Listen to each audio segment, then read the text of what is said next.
Hello everyone, Assalamualaikum. Welcome back to my channel Bangali Ranna Ghar. আজকে আমি pasta দিয়ে একটা স্ন্যাক্স তৈরি করব। এটাকে আপনারা পাস্তার চিপস বা কুরকুরেও বলতে পারেন।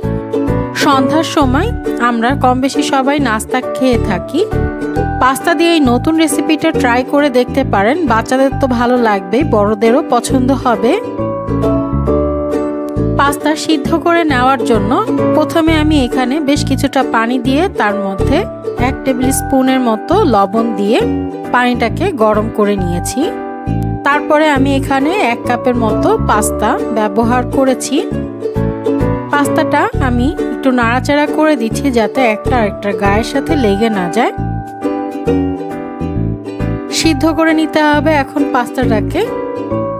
মনে রাখবেন পাস্তাটা পুরো 100% সিদ্ধ করা যাবে না, 70 থেকে 80% সিদ্ধ করতে হবে।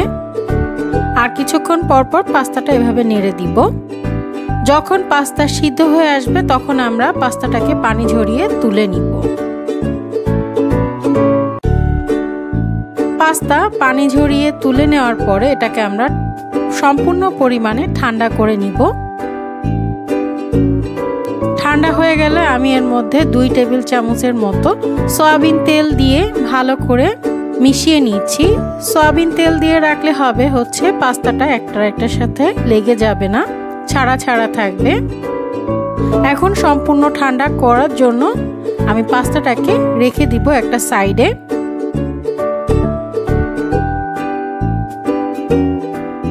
পাস্তা সম্পূর্ণ পরিমাণে ঠান্ডা হয়ে আসলে এখানে আমি একটা ডিম নিয়ে নিব।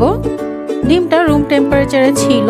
পাস্তা যদি গরম থাকে ডিম দিলে কিন্তু ডিমটা সে পর্যায়ে কুক হয়ে যাবে, এজন্য আমরা পাস্তাটা সম্পূর্ণ ঠান্ডা করে নিয়েছি।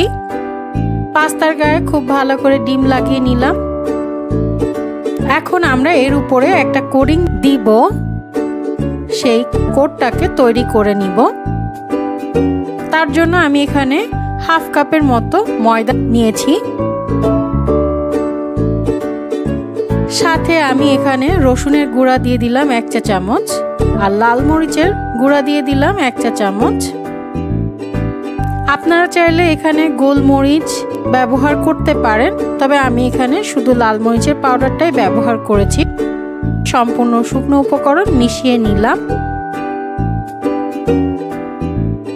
এখন আমি একটা পাস্তা ঠিক এভাবে নিয়ে শুকনো উপকরণ দিয়ে ভালো করে ঢেকে চেপে চেপে পাস্তার উপরে একটা কোট করে নিব। এভাবে সব পাস্তাগুলোর উপরে কোট করে নিতে হবে। আমি চুলায় তেল গরম করতে দিয়েছিলাম। যে পাস্তাগুলো আমি কোট করে নিয়েছি সেই পাস্তাগুলো এখন আমি একে একে তেলের মধ্যে ছেড়ে দিব। খেয়াল রাখতে হবে তেলটা কিন্তু হাই হিটে গরম করা যাবে না, মিডিয়াম হিটে গরম হয়ে আসলে পাস্তাগুলো একে একে ছেড়ে দিতে হবে। আর খেয়াল রাখতে হবে পাস্তা কিন্তু খুব বেশি একসাথে ভাজা যাবে না, তাহলে একটা আরেকটার সাথে লেগে যেতে পারে। 3-4 মিনিট ভাজা হয়ে আসলে হালকা করে পাস্তাগুলো নাড়িয়ে দিব। মিডিয়াম হিটে আমরা আস্তে আস্তে পাস্তাগুলো ভাজবো যাতে চিপসের মতো ক্রিস্পি হয়। যেহেতু এটা পাস্তা কুরকুরে, চিপসের মতো ক্রিস্পি হলে কিন্তু এটা খেতে ভালো লাগবে। বারবার করে ওলট পালট করে পাস্তাগুলো আমি ভেজে নিয়েছি। এভাবে সম্পূর্ণ পাস্তাগুলো ভেজে নিব। ভাজা হয়ে গেলে হালকা গরম থাকা অবস্থায় আমি এখানে স্বাদ মতো লবণ অ্যাড করব। লবণটা আপনারা যে পরিমাণে খেতে পছন্দ করেন সেই পরিমাণে অ্যাড করবেন। আর 1/2 চা চামচের মতো আমি লাল মরিচের পাউডারটা ব্যবহার করছি। খেয়াল রাখতে হবে পাস্তা সিদ্ধ করার সময়ও কিন্তু আমরা লবণ ব্যবহার করেছিলাম। এখন আমি হালকা করে ঝাঁকিয়ে লবণ আর লাল মরিচের পাউডারগুলা পাস্তার গায়ে কোট করে নিচ্ছি। আমি একটা পাস্তা খেয়ে চেক করে দেখলাম ঝাল আর লবণ ঠিক আছে কিনা। আপনাদের কাছে কম লাগলে এই পর্যায়ে আরও অ্যাড করে নেবেন।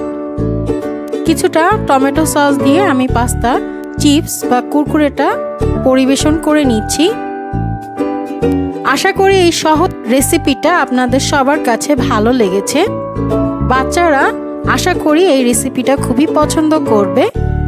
বড়রাও ট্রাই করে দেখতে পারেন। আমি আশা করি আপনাদের কাছেও খুব ভালো লাগবে। আমার রেসিপিটা যদি ভালো লেগে থাকে তাহলে আমার চ্যানেলটা সাবস্ক্রাইব করবেন, পাশে থাকা বেল আইকনটি প্রেস করে দিবেন। সবাই ভালো থাকবেন। আল্লাহ হাফেজ।